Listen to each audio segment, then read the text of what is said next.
Директорот на Фондот за здравствено осигурување Ден Дончев по објавените информации и преку човек со брада секој месец изнудувал пари од фирмата Диамет, изгледа реши да се брани со молчење.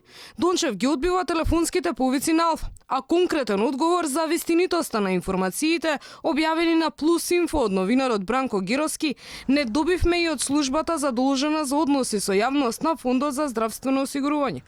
Оттаму велат, оти се што имал да каже, директорот Дончев веќе соопштил на 20 септември на тогашната пресконференција.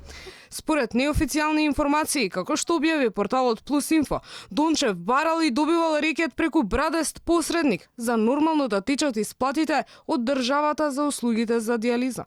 Како што се наведува во текстот, посредникот на Дончев е влијателно свештено лице кое често може да се види во високи кругови на естаблишментот. Алфа побара став од МПЦ, ама Дебарско-Хичевскиот владика Тимотеј, кој е портпарол на МПЦ, вели оти не е запознаен со случајот, поради што одби да коментира за свештеното лице за кое постои веројатност за вмешаност во рекетирање. Дали брадистиот свештеник, кој посредувал во корист на Дончев, како што пишува Геровски, е струмичкиот владика кој најчесто може да се види во друштво на високи владени представници. Дел од медиумите шпекулираат дека станува збор токму за него. Алфа се обиде да побара став и телефонски го побара и струмичкиот владика да даде коментар, но безуспешно.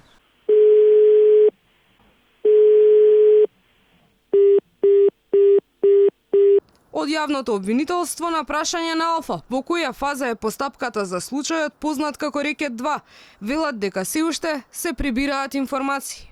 Во тек е предистражна постапка на основното јавно обвинителство за гонење на организиран криминал и корупција. Надлежен јавен обвинител издаде наредби за прибирање информации во насока на проверка на наводите во поднесената кривична пријава. Во интерес на постапката, јавното обвинителство во моментов не е во можност да сподели повеќе детали.